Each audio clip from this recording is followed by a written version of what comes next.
Soal yang pertama, jelaskan menurut pemahaman Anda tentang moderasi beragama dalam konteks pencegahan kekerasan.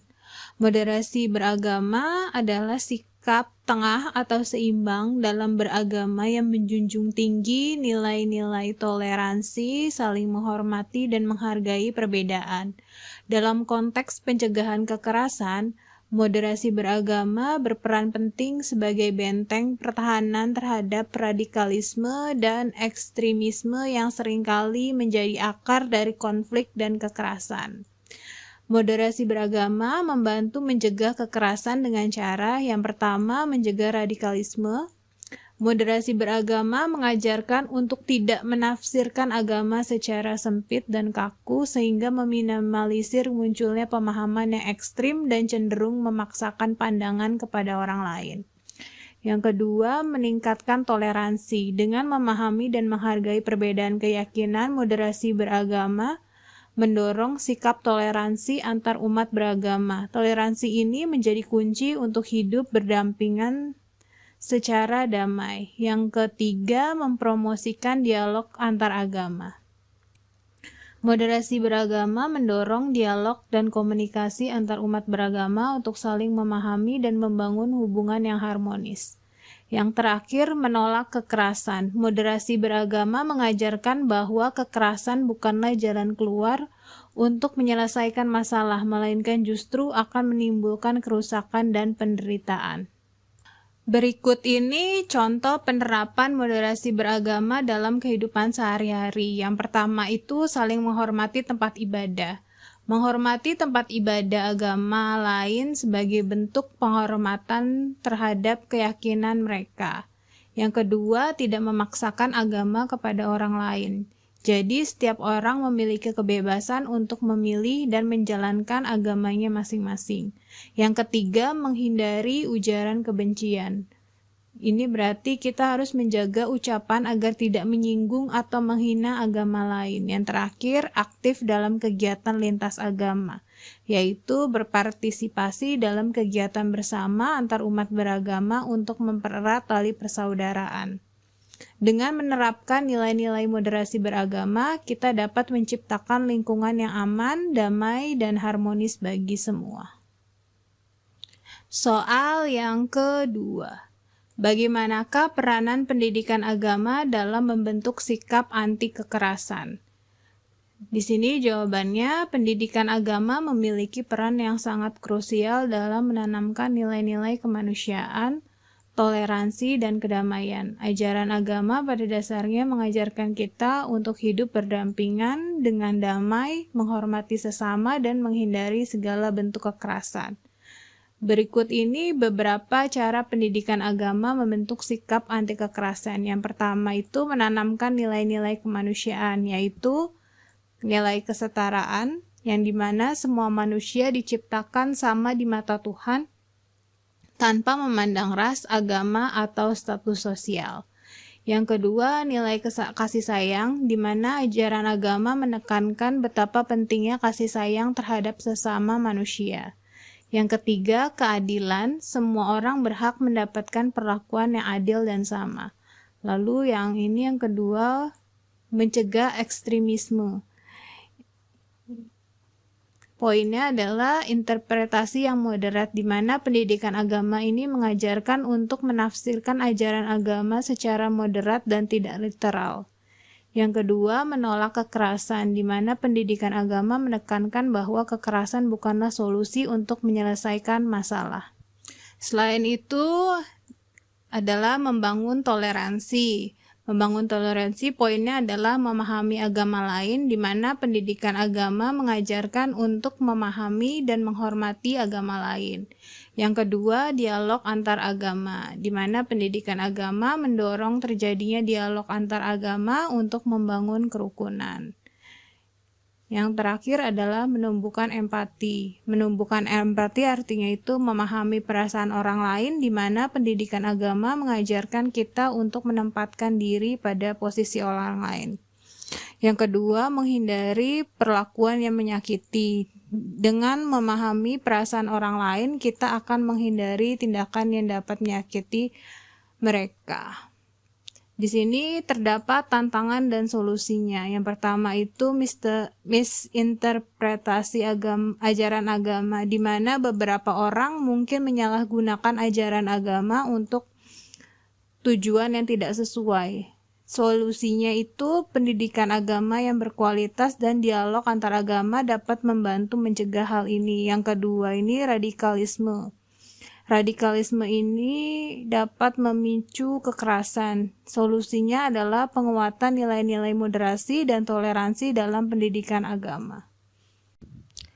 Soal yang ketiga. Sebutkan beberapa contoh nilai-nilai moderasi beragama yang dapat mencegah kekerasan. Di sini nilai-nilai moderasi beragama yang dapat mencegah kekerasan yang pertama itu toleransi, yaitu menerima atau menghargai perbedaan keyakinan pendapat dan gaya hidup. Contohnya, sebuah komunitas di mana umat beragama yang berbeda melakukan ibadah bersama-sama menunjukkan sikap toleransi yang tinggi. Yang kedua, saling menghormati, menghargai hak dan martabat setiap individu tanpa memandang latar belakang agama atau kepercayaan. Contohnya, sebuah acara makan malam yang melibatkan beberapa budaya menunjukkan sikap saling menghormati terhadap perbedaan. Yang ketiga, dialog.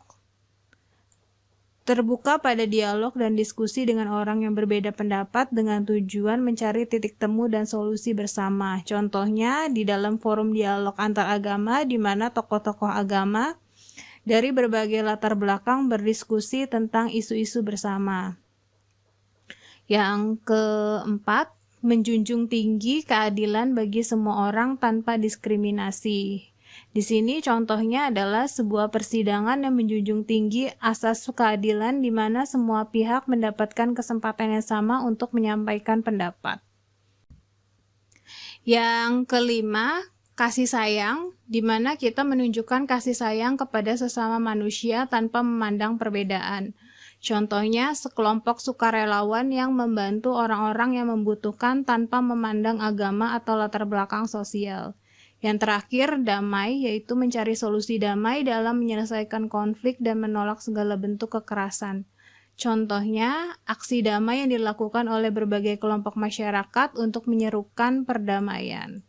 Berikut ini implementasi nilai-nilai moderasi beragama dalam kehidupan sehari-hari di bidang pendidikan, di mana kita mengintegrasikan nilai-nilai moderasi beragama ke dalam kurikulum pendidikan formal dan non-formal. Yang kedua, di media massa. Media massa berperan penting dalam menyebarkan pesan-pesan positif tentang toleransi dan kerukunan. Yang ketiga, tokoh agama. Di sini tokoh agama sebagai pemimpin spiritual memiliki peran yang sangat penting dalam menanamkan nilai-nilai moderasi kepada umat. Yang keempat, pemerintah. Pemerintah perlu membuat kebijakan yang mendukung kerukunan umat beragama dan memberikan perlindungan bagi kelompok minoritas. Yang terakhir, masyarakat. Jadi setiap individu memiliki peran dalam menciptakan lingkungan yang kondusif untuk hidup berdampingan secara damai. Soal yang keempat. Bagaimana menurut Anda cara mengidentifikasi potensi konflik yang dapat berujung pada kekerasan berbasis agama? Di sini ada indikator potensi konflik berbasis agama. Yang pertama, peningkatan retorika kebencian, di mana meningkatnya penggunaan bahasa yang menghina, merendahkan, atau memusuhi kelompok agama tertentu. Yang kedua, polarisasi sosial, di mana terjadinya polarisasi yang tajam antara kelompok agama mayoritas dan minoritas. Yang ketiga, diskriminasi. Di sini adanya diskriminasi terhadap kelompok agama tertentu dalam hal akses terhadap sumber daya, pekerjaan, atau layanan publik. Yang keempat, insiden kekerasan kecil. Di sini terjadinya insiden kekerasan kecil yang didasarkan pada perbedaan agama, seperti perusakan tempat ibadah atau penyerangan fisik terhadap individu. Yang kelima, misinformasi dan hoaks. Di sini penyebaran informasi yang salah atau tidak benar tentang agama tertentu yang dapat memicu kebencian dan ketidakpercayaan.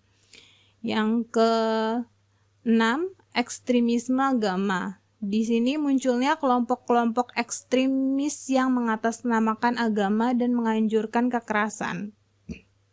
Yang terakhir, ketidakadilan sosial, di mana adanya ketidakadilan sosial yang dirasakan oleh kelompok agama tertentu yang dapat memicu perasaan marah dan frustasi. Berikut ini faktor-faktor yang mempengaruhi munculnya konflik. Yang pertama itu politik identitas, di mana penggunaan identitas agama untuk meraih keuntungan politik. Yang kedua, di bidang ekonomi, di mana persaingan ekonomi antar kelompok agama yang berbeda. Yang ketiga, sejarah konflik, di mana adanya konflik antar agama di suatu wilayah. Yang keempat, media sosial, di mana penggunaan media sosial untuk menyebarkan ujaran kebencian dan propaganda. Dan di sini cara mencegah konflik berbasis agama. Di bidang pendidikan, caranya itu meningkatkan kesadaran masyarakat tentang pentingnya toleransi, saling menghormati, dan kerukunan antar umat beragama. Yang kedua, dialog antar agama, di mana memfasilitasi dialog antar agama untuk membangun saling pengertian dan kepercayaan.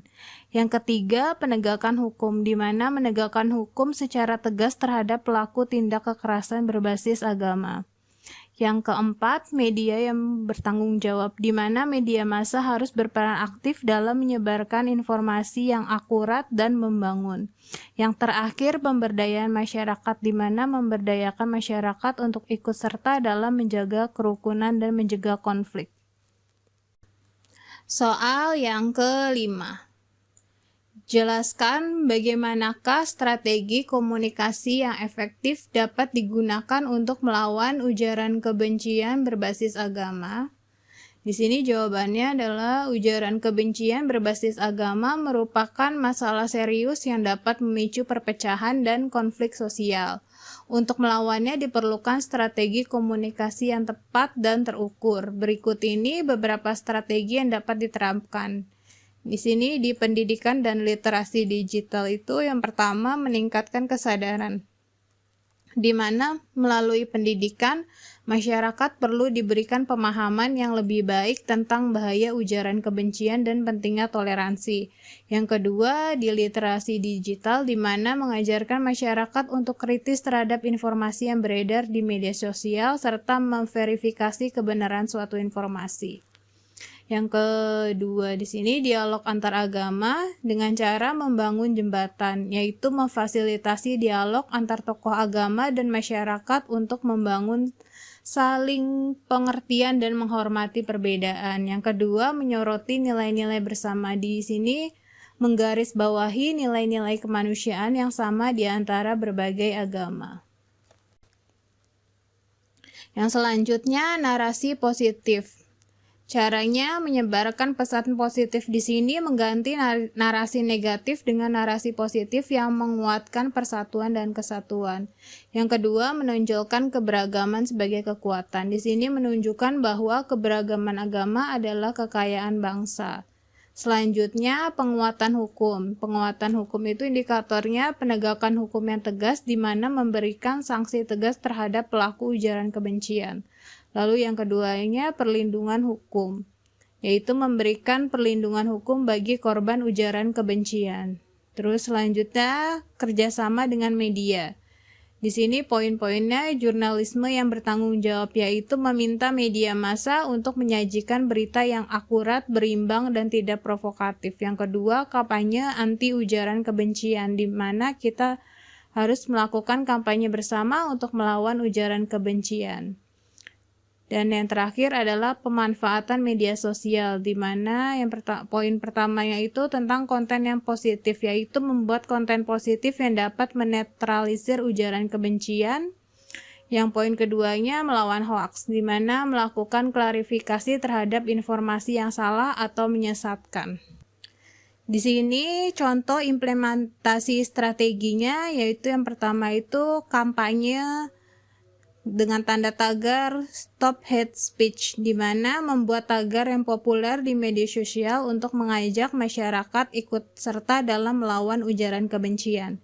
Yang kedua, workshop literasi digital, yang dimana mengadakan workshop untuk meningkatkan kemampuan masyarakat dalam mengidentifikasi dan menangkal hoaks.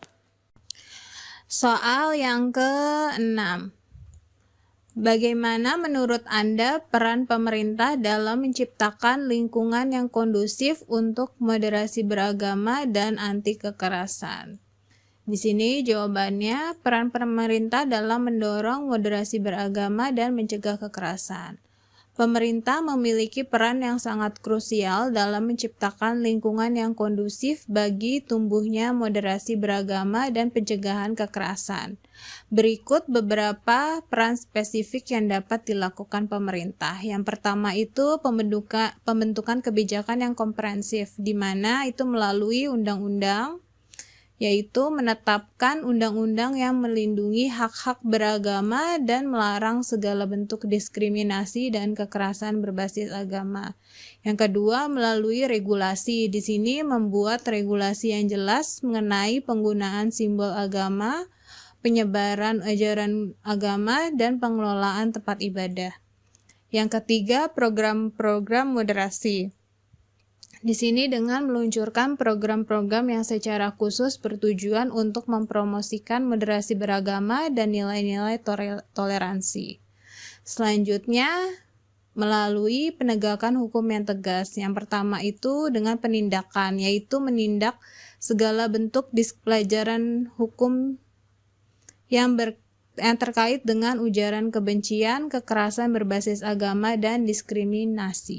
Yang kedua, perlindungan korban. Di sini memberikan perlindungan hukum bagi korban kekerasan berbasis agama. Terus indikator selanjutnya itu tentang pendidikan. Di sini melalui kurikulum dengan cara mengintegrasikan nilai-nilai moderat beragama dan toleransi ke dalam kurikulum pendidikan di semua jenjang. Yang kedua, pendidikan agama. Di sini dengan memastikan pendidikan agama yang diajarkan di sekolah mengajarkan nilai-nilai toleransi dan moderasi. Lalu selanjutnya melalui sosialisasi dan edukasi. Poinnya adalah dengan kampanye, yaitu melakukan kampanye secara masif untuk meningkatkan kesadaran masyarakat tentang pentingnya moderasi beragama.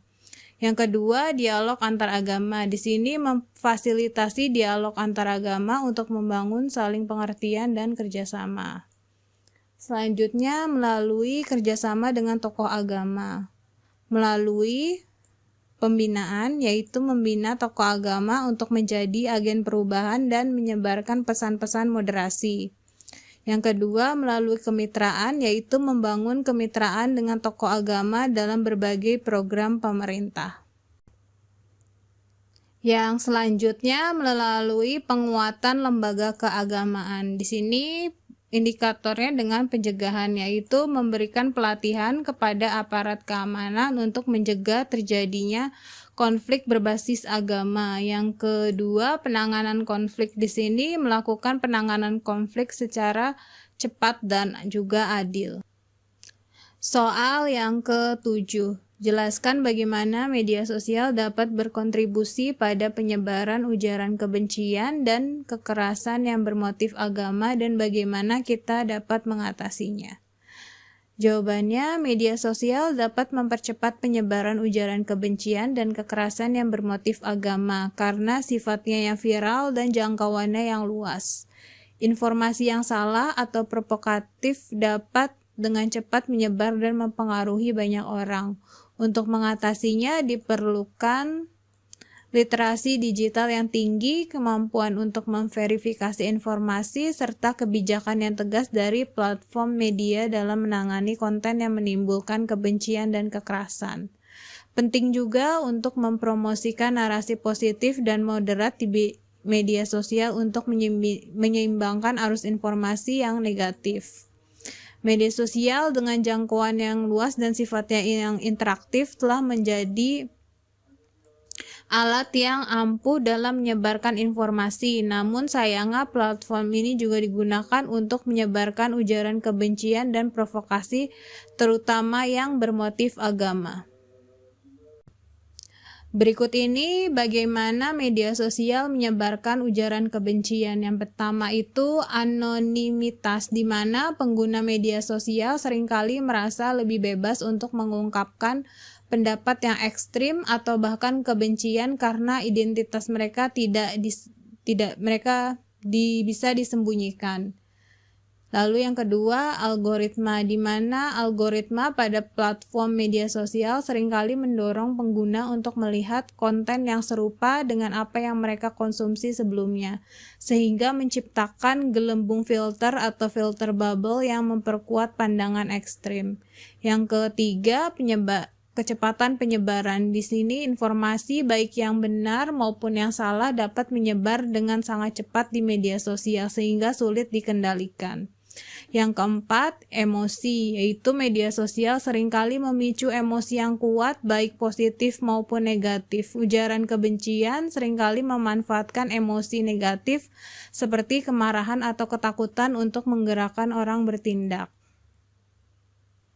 Berikut ini cara mengatasi penyebaran ujaran kebencian di media sosial. Yang pertama, melalui literasi digital, yaitu pendidikan. Yang pertama, meningkatkan kesadaran masyarakat tentang bahaya ujaran kebencian dan pentingnya literasi digital. Yang kedua, kritis terhadap informasi. Di sini mengajarkan masyarakat untuk berpikir kritis dan tidak mudah percaya pada semua informasi yang mereka baca di media sosial. Yang ketiga, verifikasi, di mana membiasakan diri untuk memverifikasi informasi sebelum menyebarkannya. Yang kedua sini melalui regulasi, yaitu undang-undang, dengan menetapkan undang-undang yang tegas untuk menindak pelaku ujaran.